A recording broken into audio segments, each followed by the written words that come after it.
Assalomu alaykum. Hurmatli kanalimiz va gruppalarimiz a'zolari, patsientlarimiz, bizni tinglab borayotgan tinglovchilar, hammalaringizga salom.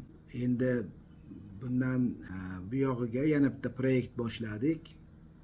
Qisqa maslahatlar berib boramiz. Maslahatlarimizni ham tinglab boring. Albatta hayotingiz uchun asqotadi. Kasalligingizni tuzatib olish uchun foydali bo'ladi deb o'ylayman. Demak, birinchi maslahat, ko'p odam kasal bo'lgan zahotiyoq nima qilishni bilmay ensasi qotadi. Shuning uchun kasallikni alomatlari boshlanganda, ayniqsa surunkali kasalliklar xuruj qilgan, qo'zg'aganda nima qilish kerak degan savol yotadi. Ko'p odam bu savolga dori ichish bilan javob beradi. Kasallik alomati boshlangan zahotiyoq bosh og'risa bosh og'riq dori, bel og'risa bel og'riq dori, buyrak og'risa buyrakka qarshi yoki bo'lmasa harorat chiqsa birdan antibiotiklar boshlanib, birdaniga antibiotik boshlaganda ham katta qatordan boshlab keng ta'sir qiladigan antibiotiklardan boshlab yuboradi. Buni men ko'pincha xato sanayman. Demak, birinchi ish nima bo'lishi kerak? Eng birinchi ish bu parhezdan boshlash kerak. Kasallik alomati qaysi kasallik qo'zg'ashidan qat'iy nazar, surunkali kasal qo'zg'adimi, birinchi o'rinda parhezga rioya qilinadi. Ya'ni o'sha buyrak kasalligi bo'lsa, tuzlarni kamaytirasiz, oshqozon ichak kasalligi bo'lsa, achchiq nordon narsalarni kamaytirasiz, asab kasalligi bo'layotgan bo'lsa, uyquga zarar keltiradigan kofega o'xshagan o'tkir vositalarni, energetik ichimliklarni kamaytirasiz va hokazo. O't qopiga aloqador bo'ladigan bo'lsa, yog'lik, keyin o'sha pechonnilar, pishiriqlik mahsulotlarni kamaytirasiz, darhol parhezdan boshlab yuborasiz.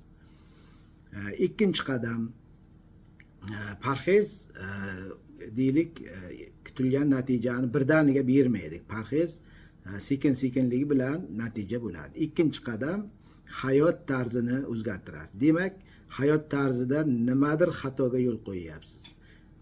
Yo noto'g'ri ovqatlandingiz, yoki bo'lmasa zararli odatlarni ko'paytirib yubordingiz. Zararli odatlardan ko'p odam sigaret chakish, nos chakish, spirtli ichimliklar iste'mol qilish, narkotik iste'mol qilishni tushunadi-da. Zararli odatlardan bitta eng xavotirlisi bu surunkali asabiylashish, ya'ni stress holatiga tushib qolaverish. Shuning uchun bu ham zararli odat. Zararli odatlarni kamaytirasiz. Xo'sh, hayot tarzingizni to'g'irlaysiz, dam olish va uyqu rejimiga rioya qilasiz.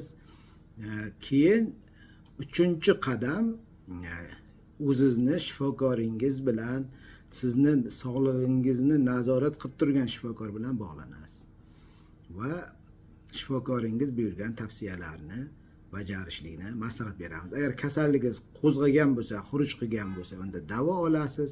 Agar faza bergan bo'lsa yoki bo'lmasa hayot tarzingiz o'zgarganligi tufayli yoki bo'lmasa o'sha parhez rejimga rioya qilmaganligingiz tufayli, ba'zida dorilarni o'zboshimchalik bilan tugatganligingiz tufayli muammo kelib chiqqan bo'lsa, davolovchi vrachingiz uni korreksiya qiladi, ya'ni tartibga keltiradi va yana sog'lig'ingiz o'z joyiga qaytadi. E'tiborlaringiz uchun rahmat. Maslahatlarimizni kuzatib boring, tinglab boring va albatta rioya qiling.